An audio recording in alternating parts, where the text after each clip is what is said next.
Hi friends, आप सभी को आपके अपने यूट्यूब चैनल मैथ की क्लास बाय रंजन कुमार पर हार्दिक स्वागत है। मैं रंजन कुमार आज आप सभी के लिए फिर से रेलवे का प्रीवियस सेट लेकर आया हूं, जो आपके एग्जाम के लिए काफ़ी ज़्यादा महत्वपूर्ण है। आइए इन सभी क्वेश्चनों का यहां से हम रिवीजन स्टार्ट करते हैं। आपके जो स्क्रीन पे पहला जो क्वेश्चन है, उससे पहले हम लोग अच्छी तरीके से समझते हैं, उसके बाद हम लोग उसका सॉल्यूशन देखेंगे कि उसका सॉल्यूशन किस प्रकार होगा। आपका जो पहला क्वेश्चन कह रहा है कि ए बी को 12% हानि पर एक घड़ी बेचता है, बी वही घड़ी सी को 12.5% लाभ पर बेच देता है। यदि ए बी को उस कीमत पर घड़ी बेचता है जिस कीमत पर घड़ी सी ने खरीदी थी, तो ए को हुए लाभ हानि का प्रतिशत बताइए। ठीक है, यहाँ पे फिर इसको देखते हैं क्या कह रहा है। ये ए बी को 12% की हानि पे घड़ी बेचता है। यदि यहाँ पे हम मान लेते हैं कि ये ए है, ये बी है और ये आपका सी है। ए है जो क्या करता है, ये ए जो है बी को 12% हानि पर घड़ी बेचता है। यदि ए है जो उस घड़ी को सी में मान लेते हैं खरीदा, कितना रुपये में खरीदा, 100 रुपये में खरीदा। ए है जो उस घड़ी को 100 रुपये में खरीदा, तब यहाँ पे कह रहा है कि ये 12% हानि पे इसको बेचता है। 12% किस पे? 12% लॉस पे बेचता है, हानि पे बेचता है। तो 12% लॉस मतलब 100 रुपये में 12 रुपये कम में बेचेगा। यानी बी को कितना में वो घड़ी मिलेगा? 88 रुपये में वह घड़ी बेचा। अब यहाँ पे कह रहा है कि बी वही घड़ी सी को 12.5% लाभ पर बेच देता है। यानी बी जो है घड़ी है जो सी को 12.5% प्रॉफिट पे, ये है जो सी को बेचता है 12.5% किस पे? प्रॉफिट पे। ठीक है, तो 12.5% प्रॉफिट, तो इसका हम 12.5% निकालते हैं। 12.5% का मतलब वो 100 रुपये का सामान रहेगा, तो 100 का सामान रहेगा तो बेचेगा कितना? तो 112.5 में। ठीक है, ये 100 सीपी है तो ये हो जाएगा आपका एसपी। 100 का सामान 112.5 बेचेगा तभी उसको लाभ होगा। तो 88 का सामान है, उसको कितना में बेचेगा? तो 112.5 और ये बटा 100। हमको एसपी निकालना है, तो एसपी वाला पोर्शन ऊपर में रखेंगे, दशमलव हटाएंगे, जीरो यहाँ आ जाएगा। 5 से कैंसिल करेंगे, 5 दूनी 10, 2 जीरो। 5 से इसको कैंसिल करेंगे, 5 दूनी 10, 12 बचा, 5 दूनी 10, 5 पचे 25। ठीक है, 25 से ये कट रहा है, 25 नमा 2 25, 25 चौक 25 अठी 200। ठीक है, 25 अठी 200। 8 से कैंसिल करेंगे, 11, यानी 11 नमा ये 99 रुपया यहाँ से चलाया। यानी जो बी है जो घड़ी को जब 12.5% प्रॉफिट पर बेचेगा, तो उस घड़ी को कितना में देगा? 99 रुपया में देगा। ये सब निकल के चला है कि यदि ये हम 100 रुपया माने हैं कि ये 100 रुपया में घड़ी खरीदा है, तो 12.5% लॉस पर बी को बेचेगा, तो वो घड़ी को कितना में देगा? 88 रुपया में। यही बी है उस घड़ी को 12.5% प्रॉफिट पर बेचेगा, तो उस घड़ी को सी के पास कितना में बेचेगा? 99 में। अब अगला क्वेश्चन समझते हैं, आगे क्या कर रहा है कि यदि ए बी को उस कीमत पर घड़ी बेचता, ये जो है ए है जो बी को उस कीमत पर घड़ी बेचता जिस कीमत पर घड़ी सी ने खरीदी थी। यानी सी ने कितना में घड़ी खरीदा? सी का क्रय मूल्य क्या होगा? 99।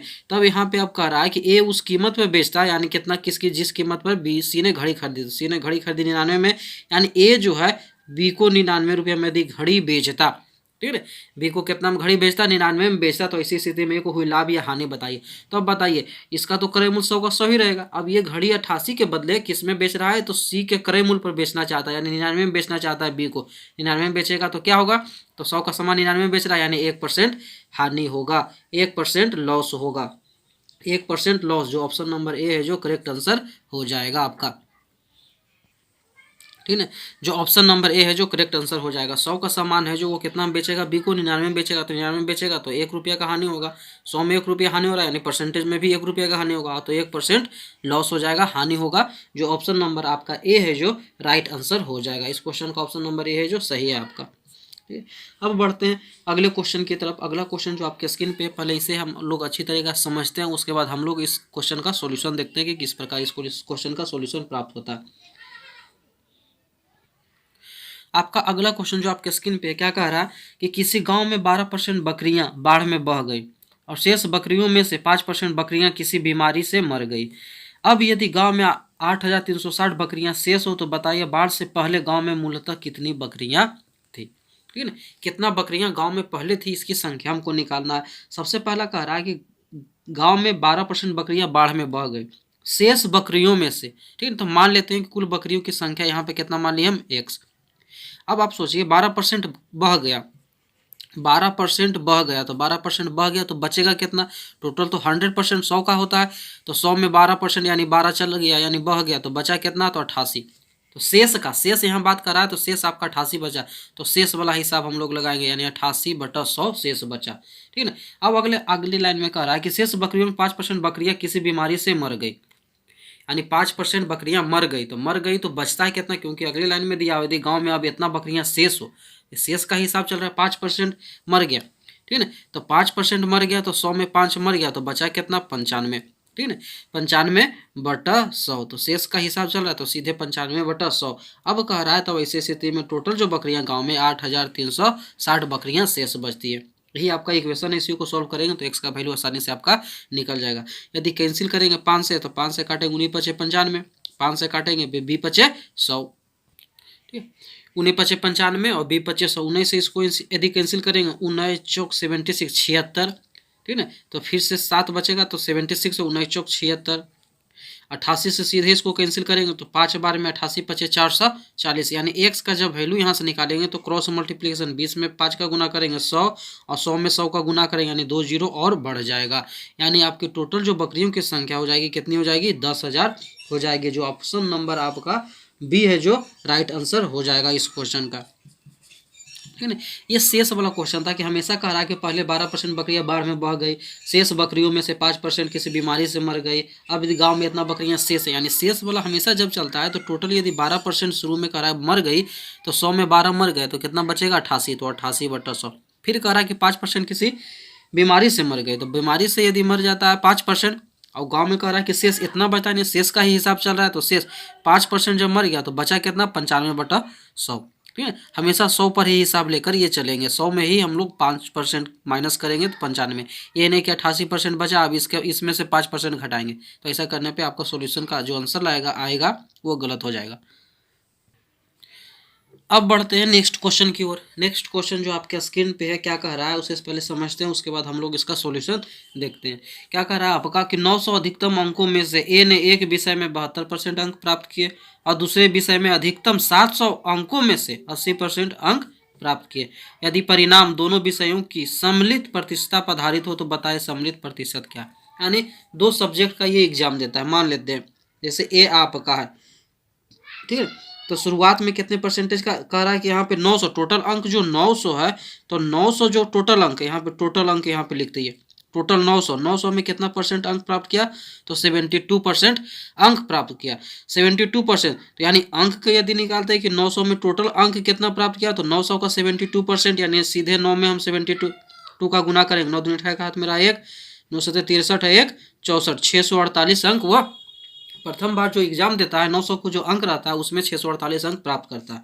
अब अगला कह रहा है कि दूसरा जो सब्जेक्ट है, दूसरे विषय में जो है, यानी दूसरा विषय का अधिकतम अंक जो है 700 है, मैक्सिमम अंक कितना है 700, इसमें से उसने 80% अंक प्राप्त किया, 80% अंक प्राप्त किया, तो इसका 700 का 80% हम लोग निकालेंगे कि 700 में टोटल अंक कितना प्राप्त किया, तो 2 जो परसेंटेज है, परसेंटेज के कारण यहाँ पे बटा 100 करेंगे, 2 जीरो कैंसिल हो जाएगा, सीधे 80 में 7 का गुना करेंगे, 8 7 56, यानी 560 अंक।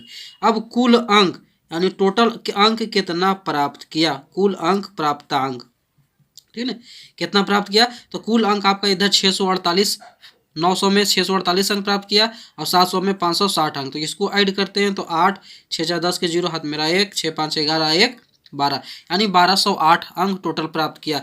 और कुल जो आपका अधिकतम अंक का एग्जाम का कुल अंक था, ठीक है ना, यहाँ एग्जाम लिखते हैं, एग्जाम कुल अंक कितने के हुआ था, तो ये 900 और ये 700, यानी 9 और 7 1600 अंक में से 1208 अंक प्राप्त करता है। तो प्रतिशत निकालने के लिए हम लोग जानते हैं कि जितना प्राप्तांक करेगा यानी प्राप्त करेगा एग्जाम में उतना बटा टोटल अंक, तो 1208 नंबर टोटल प्राप्त किया और टोटल प्रतिशत जो टोटल जो अंक है 1600 और गुना 100, 2 जीरो से 2 जीरो कैंसिल करेंगे इसको, ठीक है, 4 से कैंसिल करते हैं तो 4 चौक 16, 4 से काटेंगे 4 दिया 12, 0 4 दूनी 8, 4 से इसको कैंसिल करेंगे तो 4 सते 28, 2 22 हो जाएगा, 4 पचे 20, 2 20 हो जाएगा, 4 पचे 20, यानी 75.5% है जो उसने अंक प्राप्त किया है, जो आपके ऑप्शन नंबर ए है जो इस क्वेश्चन का राइट आंसर हो जाएगा आपका, ठीक है ना। ये क्वेश्चन काफ़ी इजी था। शुरुआत में कह रहा था कि टोटल अंक जो 900 है, 900 में से 72% अंक प्राप्त किए, तो 72% अंक प्राप्त किए तो यहाँ से हम निकालेंगे अंक कि उसने परीक्षा में कितना अंक प्राप्त किया, तो 648 अंक यहाँ से प्राप्त होता है। दूसरा जो 700 अंक का एग्जाम होता है उसमें से 80% उसने प्राप्त किया, तो अंक कितना प्राप्त किया 560, यानी टोटल अंक प्राप्त किया 1208 अपन टोटल अंक। कुल परीक्षा कितने अंक का हुआ, तो 900 7 1600, परसेंटेज निकालना है कि कितना परसेंट, तो प्राप्तांक बटा कुल अंक इंटू 100। सिंपल इसको सिंप्लीफिकेशन करने पे 75.5% चला आता है, जो आपके ऑप्शन नंबर ए है जो इस क्वेश्चन का राइट आंसर हो जाएगा। अब बढ़ते हैं नेक्स्ट क्वेश्चन की तरफ। नेक्स्ट क्वेश्चन जो आपके स्क्रीन पे है, ये भी आपका जस्ट इसके पहले बताए गए क्वेश्चन का ही सेम है। आपका ये क्वेश्चन कह रहा है कि किसी सेना के 10% जवान युद्ध में शहीद हुए, ठीक है। शेष जवानों में से 10% जवान रोगग्रस्त होकर मर गए और शेष में से 10% को अशक्त घोषित कर दिया। इस प्रकार सेना में सक्रिय जवानों की संख्या इतना, यानी सक्रिय का मतलब हुआ अभी जवान जो है सेना में इतना सम्मिलित है, यानी शेष इतना बचते हैं। तो बताइए मूल रूप से सेना में कितने सैनिक थे, कितने जवान थे। तो हम मान लेते हैं यहाँ पे कि टोटल जवानों की संख्या कितनी थी, पहले 1 थी। अब बताइए 10% जवान क्या कह रहा है कि युद्ध में शहीद हो गए। तो 10% जब शहीद होगा तो बचेगा कितना, यानी 90/100 ये बचा। फिर अगला कह रहा है कि शेष जवानों में 10% जवान रोगग्रस्त हो गया, रोग हो गया। तो जब 10% को रोग हुआ तो बचा कितना आपका, तो 90/100, ठीक है। फिर अगले कह रहा है कि अगले लाइन में कि शेष में से 10% को अशक्त घोषित कर दिया, ठीक है। अशक्त जब घोषित किया गया तो फिर से कितना बचेगा आपका, 90/100। और ये टोटल जो है किसके बराबर होता है, यानी सेना में कुल 7,29,000 सैनिक अभी शेष बचते हैं। ये आपका इक्वेशन है। तो सिंपली तौर पे हम क्या कर सकते हैं, 3 0 से 3 0 आपका इधर कैंसिल हो जाएगा, 9 9 81 9 729 एक बार में सीधे ये कैंसिल हो जाएगा। एक्स का जब वैल्यू निकालेंगे तो आपका एक में सबका गुना करेंगे, यानी एक पे यहाँ 2 2 4 2 6 0 2 2 4 2 6 0 हो जाएगा, जो आपके ऑप्शन नंबर बी है जो इस क्वेश्चन का राइट आंसर हो जाएगा आपका। सिंपल ये क्वेश्चन था, इसके पहले जो बताएं क्वेश्चन उसका ही सेम था। शेष का बात कर रहा है तो शेष 10% आपका, जैसे पहले टोटल 10% क्या हो जाते हैं, शहीद हो गए, ठीक है। तो 10% जब शहीद होगा तो 100 में 10% शहीद हो गया तो बचेगा कितना, शेष यहाँ 100 टोटल था आपका, ठीक है। उसमें से 10% शहीद हो गया तो बचा कितना आपका, 90 बचा, ठीक है। फिर अगला में कह रहा है कि 10% को रोग ग्रस्त हो गया, तो 10% रोगग्रस्त हो गया तो इसमें से हम नहीं चलेंगे, हमेशा 100 पर ही लेकर के चलेंगे, ठीक है ना। फिर से 10% का हिसाब वही करते हैं हम, फिर से 90/100 90/100। और अंत में जाकर शेष जो सेना में अभी सम्मिलित रूप से जवान उपस्थित है 7,29,000 थे। तो ऐसे स्थिति में इसका सॉल्यूशन करने पे x = आपका इतना चलाता है, यानी टोटल जो है जवानों की संख्या 10 लाख थी। ऑप्शन नंबर बी है जो इस क्वेश्चन का राइट आंसर हो जाएगा आपका।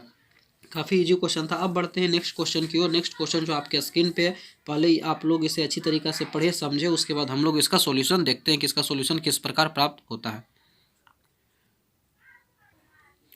अगला क्वेश्चन जो आपके स्क्रीन पे क्या कह रहा है कि कोई बस 3 घंटे में 150 किलोमीटर की यात्रा करती है और अगले 2 घंटे 60 किलोमीटर प्रति घंटा की चाल से यात्रा करती है, तो बस की औसत चाल बताया, यानी एवरेज स्पीड हमको निकालना है।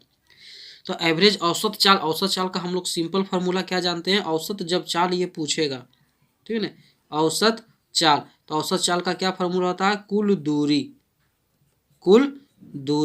अपॉन, ठीक है, कुल दूरी अपॉन कुल समय। सिंपल हम लोग ये फार्मूला लगाएंगे। औसत चाल जब पूछेगा तो कुल दूरी अपॉन कुल समय, यानी कितना दूरी तय करता है, उस दूरी को तय करने में उसके द्वारा कितना समय लगता है, इसका रेशियो ही आपका औसत चाल बताता है।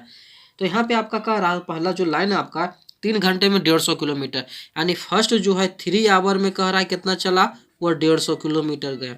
और दूसरा लाइन में क्या कर रहा है, 2 घंटे 60 किलोमीटर प्रति घंटा की स्पीड से चलता है। यहाँ पे समझने वाला पॉइंट यहाँ पे दिया हुआ है कि 2 घंटा 60 किलोमीटर प्रति घंटा, यानी 2 घंटा वो चलता है तो उस समय स्पीड उसकी कितनी रहती है, कितना का स्पीड चलता है, 60 किलोमीटर प्रति घंटा, यानी 1 घंटा में 60 किलोमीटर, तो 2 घंटा इस स्पीड से चलता है, तो यानी टोटल दूरी वो तय करेगा 120 किलोमीटर, ठीक है ना। तो अब औसत चाल एवरेज का सीधे फार्मूला लगाते हैं, स्पीड बराबर एवरेज स्पीड बराबर कुल दूरी। तो कुल दूरी आपका 150 और इधर आपका 120, कुल दूरी तो 150 प्लस 120 अपॉन कुल दूरी को तय करने में लिया समय, तो 150 तो 3 घंटा और 120 है जो 2 घंटा, यानी 3 और 2 हम डायरेक्ट यहाँ पे 5 लिखते हैं, ठीक है। 150 और 120 270/5, 5 से कैंसिल करेंगे, 5 5 25 2 20, यानी 5 चौक 20, यानी जो एवरेज स्पीड होगा वो होगा क्या हो जाएगा, 54 किलोमीटर प्रति घंटा, जो ऑप्शन नंबर बी है जो इस क्वेश्चन का राइट आंसर हो जाएगा, ठीक है। यही आपका राइट आंसर हो जाएगा, ऑप्शन नंबर बी। सिंपल ये क्वेश्चन था, एवरेज स्पीड पूछा है, तो एवरेज स्पीड का सिंपल हम लोग फार्मूला क्या जानते हैं, कुल दूरी अपन कुल समय, ठीक है। तो 3 घंटा आपका दिया होता है कि 150, 3 घंटा में 150 किलोमीटर चला, लेकिन जो अगला 2 घंटा है 60 किलोमीटर प्रति घंटा की स्पीड से चलता है, यानी 1 घंटा में 60, तो 2 घंटा में 120। तो ऐसे स्थिति में टोटल जो स्पीड डिस्टेंस हो जाएगा 150 और 120 270, और टोटल टाइम जो लगा आपका 3 और 2 5 घंटा। तो 5 से डिवाइड करेंगे तो 54 चलाएगा, 54 किलोमीटर प्रति घंटा है जो इस क्वेश्चन का राइट आंसर आपका हो जाएगा। अब बढ़ते हैं नेक्स्ट क्वेश्चन की ओर, अगले क्वेश्चन की तरफ। जो अगला क्वेश्चन आपके स्क्रीन पे, अगला क्वेश्चन क्या कह रहा है कि कोई व्यक्ति यदि 5 किलोमीटर प्रति घंटा की रफ्तार से चले तो वह एक निश्चित दूरी 3 घंटा 36 मिनट में तय कर लेता है। यदि वही दूरी साइकिल पर 24 किलोमीटर प्रति घंटा की रफ्तार से तय करे तो उसे कितने मिनट लगेगा। यानी सिंपल कह रहा है कि 5 किलोमीटर प्रति घंटा के स्पीड से जाता है, कितना का स्पीड से, तो 5 किलोमीटर प्रति घंटा के स्पीड से यदि वो चलता है तो उसे उस दूरी को तय करने में टाइम कितना लगता है, 3 घंटा 36 मिनट। यानी 3 घंटा 36 मिनट को यदि हम लोग आवर में बदले, ठीक है ना, किस में कन्वर्ट करें, आवर में कन्वर्ट करें, तो आवर में कन्वर्ट करेंगे तो क्या होगा, 3 घंटा को तो 3 घंटा लिखेंगे, और 36 को चेंज करेंगे तो 36 मिनट है, मिनट को चेंज करने के लिए 60 से डिवाइड करेंगे, 12 तिया 36, 12 पचे 60। यानी इतना बराबर हम लोग लिख सकते हैं 3.3/5 आवर। यदि इसको पूर्णांक तोड़े तो 5 तिया 15 और 3 18/5 हो जाएगा, 18/5 आवर, ठीक है, यानी 18/5 आवर। अब यहाँ पे समझते हैं क्वेश्चन क्या कर रहा है कि 5 किलोमीटर प्रति घंटा के स्पीड से वह कितना समय तक चलता है, तो 18/5 आवर वह चलता है। यानी तब इतने समय में कितना दूरी वह तय करेगा, तो दूरी का हम लोग फार्मूला लगाएंगे, और दूरी बराबर फार्मूला क्या जानते हैं, चाल गुना समय, चाल गुना समय। तो चाल आपका तो 5 का स्पीड चल रहा है और समय क्या है, 18/5 समय आवर है, 5 से 5 कैंसिल होगा, यानी 18 किलोमीटर की उसने दूरी तय की। 5 किलोमीटर प्रति घंटा की चाल से यदि व्यक्ति चलता है तो ऐसी स्थिति में उसको 18/5 आवर में उसने 18 किलोमीटर की दूरी तय की। अब अगला में लाइन में कह रहा है कि यदि वही दूरी, यानी दूरी क्या हो जाएगा, 18 किलोमीटर ही रहेगा, डिस्टेंस जो रहेगा आपका 18 किलोमीटर ही रहेगा। लेकिन यहाँ पे स्पीड जो है कह रहा है कि साइकिल पर 24 किलोमीटर प्रति घंटा के स्पीड से चलता है, साइकिल से कितना जाता है, 24 किलोमीटर प्रति घंटा के स्पीड से चलता है, तो उसको टाइम कितना लगेगा, समय लगेगा। तो टाइम बराबर जानते हैं आपका डिस्टेंस बटा स्पीड, यानी 18/24। तो ये जो समय निकल के आएगा ये आवर में निकल के चला आएगा, क्योंकि आवर आपका 24 किलोमीटर प्रति आवर है, ठीक है। तो ये आवर में निकल कर चला आएगा। लेकिन आपका ऑप्शन जो मिनट में पूछ रहा है, तो मिनट को बदलने के लिए, आवर को मिनट में बदलने के लिए 60 से मल्टीप्लाई करेंगे, 12 दूनी 24, 12 पचे 60, 2 से कैंसिल करेंगे, 9 दूनी 18 और 9 पचे 45, यानी 45 मिनट। यानी वही दूरी को तय करने में साइकिल से जाएगा 24 किलोमीटर प्रति घंटा के स्पीड से, तो उस दूरी को तय करने में 45 मिनट का समय लगेगा, जो आपका ऑप्शन नंबर बी है जो करेक्ट आंसर हो जाएगा। इस क्वेश्चन का राइट आंसर है जो 45 मिनट, ऑप्शन नंबर बी है जो सही हो जाएगा। अब बढ़ते हैं नेक्स्ट क्वेश्चन की ओर। नेक्स्ट क्वेश्चन जो आपके स्क्रीन पे, पहले इसे हम लोग समझते हैं, उसके बाद इसका हम लोग सॉल्यूशन देखते हैं कि इसका सॉल्यूशन किस प्रकार प्राप्त होगा। नेक्स्ट क्वेश्चन क्या कह रहा है आपका कि खराब मौसम के कारण किसी हवाई जहाज ने अपनी रफ्तार 300 किलोमीटर प्रति घंटा कम कर दी और 1200 किलोमीटर दूर अपने गंतव्य पर 2 घंटा विलंब से पहुंचा। बताए उस उड़ान के पहुंचने की निर्धारित अवधि क्या थी। यानी किसी गड़बड़ी के कारण अपनी स्पीड को 300 किलोमीटर प्रति घंटा कम कर देता है, तो ऐसी स्थिति में 1200 किलोमीटर को दूरी तय करने में उसे 2 घंटा का अतिरिक्त समय लगता है, यानी 2 घंटा लेट से वो पहुंचता है। तो ऐसी स्थिति में हमको यह बताना है कि वह राइट टाइम क्या है, यानी उस दूरी को तय करने में उसका सही समय क्या है। ठीक है, तो हम लोग क्या करते हैं, यहाँ पे आपका दिया हुआ नहीं है कि पहले कितना की स्पीड से चलती थी वो एरोप्लेन, ठीक है ना, हवाई जहाज। तो इसी स्थिति में हम मान लेते हैं कि पहले उसका स्पीड क्या था, एक्स था। डिस्टेंस तो 1200 किलोमीटर की बात कर रहा है, तो पहले वह एक्स था, ठीक है ना, पहले वह उसकी जो स्पीड था एक्स मान लेते हैं। तो अब यहाँ हम लोग देखो दिया हुआ टाइम समय, तो समय कैसे निकलता है, समय बराबर फार्मूला क्या जानते हैं, ठीक है ना, टाइम बराबर क्या होता है, समय बराबर डिस्टेंस बटा स्पीड। यानी डिस्टेंस को ऊपर में रखेंगे, स्पीड हम लोग नीचे में रखेंगे, तो इससे आपका टाइम निकलेगा। ठीक है, तो टाइम आपका दिया हुआ कि 2 घंटा विलंब से पहुंचती है, तो टाइम रखने के लिए हम लोग डिस्टेंस बाय स्पीड का यूज करेंगे। अब यहाँ पे समझने योग्य ये बात है कि पहले जो स्पीड होगा क्या होगा, पहले 300 यहाँ पे कह रहा है कि पहले जो स्पीड था उससे 300 किलोमीटर कम कर लिया, यानी पहले जो स्पीड था वह ज़्यादा स्पीड से। अब कोई भी वस्तु ज़्यादा स्पीड से जाएगा तो उसको तय करने में कम समय लगेगा। ठीक है। जितना ज़्यादा स्पीड उतना ही कम समय। तो ऐसे स्थिति में हम लोग क्या करते हैं, पहले जो आपका स्पीड x था अब 300 किलोमीटर प्रति घंटा कम कर देता है तो x माइनस 300, क्योंकि इसको तय करने में इसके द्वारा लिया गया समय ज़्यादा है। किसके अपेक्षा में? 1200 अपॉन x की अपेक्षा में इसका समय ज़्यादा है। ये आपका x जो है ज़्यादा है, ठीक है। तो जब नीचे ज़्यादा रहेगा तो इसका वैल्यू कम आएगा, डिवाइड करने पे ये कम है तो इसका वैल्यू ज़्यादा आएगा। इस दोनों का डिफरेंस है जो किसके बराबर होगा? आपका 2 घंटा के बराबर होगा। बस एक खाली यहाँ पे रखना था। उसके बाद हम लोग यहाँ से सिंपल क्या करेंगे, आपका 1200 दोनों ऊपर में है तो यहाँ से हम लोग 1200 कॉमन निकाल सकते हैं। 1200 कॉमन निकालेंगे तो आपका अंदर में आएगा x minus 300 upon 1 minus x is equal to 2, ये चलाएगा। अब यहाँ पे देखिए हम लोग क्या करते हैं, ये 1200 का तो 1200 रहने देते हैं। अब यदि इसका एलसीएम निकालते हैं तो एलसीएम निकालेंगे x minus 300 into x. X minus 3 से कैंसिल करेंगे तो ये कैंसिल पूरा होगा तो आपका यहाँ x लिखाएगा। अब x से इसमें डिवाइड करेंगे तो x से x ये कैंसिल हो जाएगा तो x माइनस 300, यहाँ माइनस के कारण साइन चेंज होगा, minus x plus 300 is equal to 2, ठीक है। 2 से इसको कैंसिल भी कर सकते हैं, 600, 2 से काटेंगे 1200, 600 चलाएगा, यहाँ से x कैंसिल होगा, यानी आपका इधर आपका बचा क्या बचा, x माइनस 300 इंटू एक्स, ये गुना होगा, क्रॉस मल्टीप्लीकेशन, यहाँ पे कुछ भी नहीं है तो नीचे 1 लिख सकते हैं। और इधर जो चल कर आएगा 600 गुना 300 चल कर आएगा। तो ये आपका सिंपल क्वाड्रेटिक इक्वेशन पे चला आएगा। ये क्वाड्रेटिक इक्वेशन को सॉल्व भी कर सकते हैं, उससे भी आंसर आ सकता है। नहीं तो हम लोग सिंपल क्या यूज करेंगे, यहाँ पे ये ज्यूम मेथड का यूज करेंगे। अब यहाँ पे हम लोग वैल्यू पुटिंग करेंगे कि यहाँ कौन सा वैल्यू रखे कि इसके बराबर हो जाए। अब यहाँ पे देखिए हमको एक तो 300 लाना है, ठीक है ना। तो 300 लाने के लिए हम लोग इसको यदि लेकर चलते हैं, इसमें क्या ऐसा x का वैल्यू रखे कि 300 चलाए, तो किस संख्या में 300 घटाने पे हमको 300 प्राप्त होगा, तो 600। x के जगह पे यदि हम 600 रखते हैं तो 600 में 300 जाएगा, ये 300 चलाएगा और x के जगह पे ये 600, यानी मेरा ये मैच हो रहा है, राइट साइड वाला मैच हो रहा है। x के जगह पे वैल्यू पुट करने पे 600, राइट के साइड वाला हमको ऑप्शन चला रहा, तो इसका मतलब x जो मेरा 600, यानी पहले जो उसका स्पीड था कितना का स्पीड से जाती थी वो एरोप्लेन 600 किलोमीटर। तो जो राइट टाइम होगा, तो राइट टाइम क्या है, ये आपका राइट टाइम है, पहले x का स्पीड ज़्यादा तो राइट टाइम है तो 1200 बटा 600, तो सीधे कैंसिल करेंगे तो 2 आवर यहाँ से चलाएगा। जो ऑप्शन नंबर आपका बी है, सॉरी सी जो है इस क्वेश्चन का राइट आंसर हो जाएगा, ठीक है।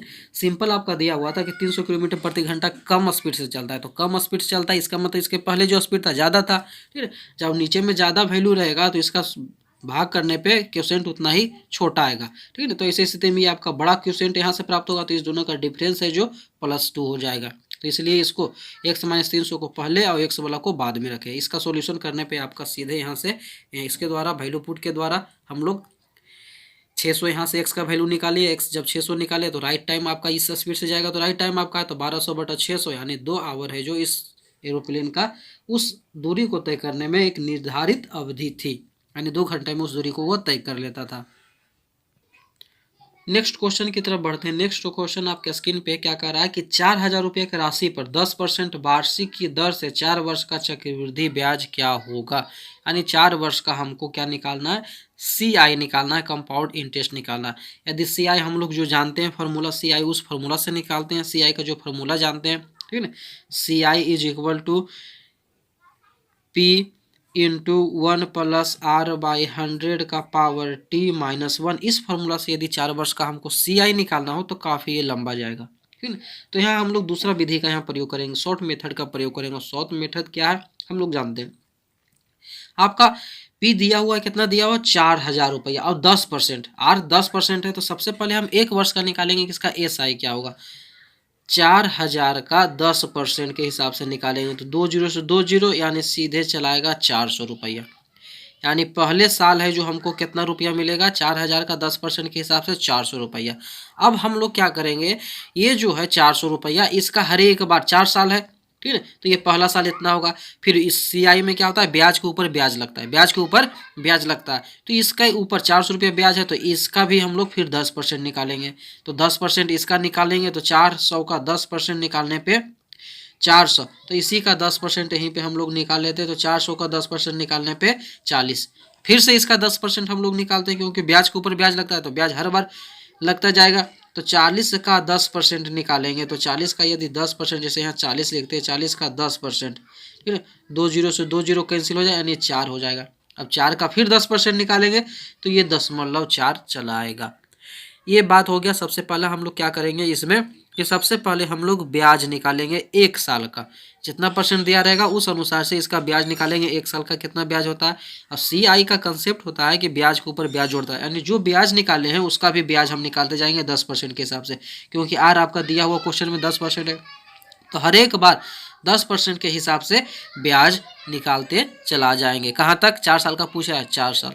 अब यहाँ से ये जो कंसेप्ट आपका है इसको हमेशा ध्यान में रखिएगा, इससे आपका क्वेश्चन काफ़ी जल्दी आसानी से बन जाएगा।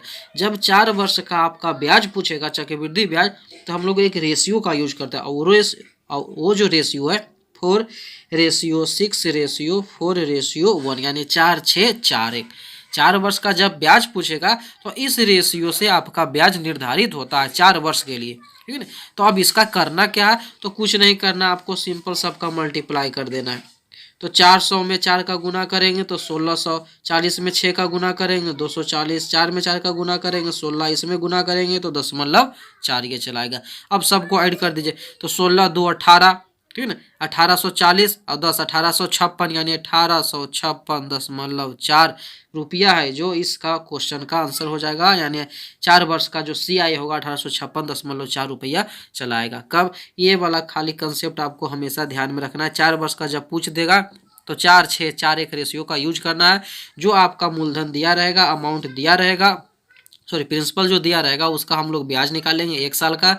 और CI में कंसेप्ट होता है कि ब्याज के ऊपर ब्याज, यानी 400 का भी 10% निकालेंगे, 40 जो आएगा उसका भी 10% निकालेंगे, सबका 10% निकालेंगे और इस रेशियो से सबको मल्टीप्लाई कर देंगे 4:6:4:1।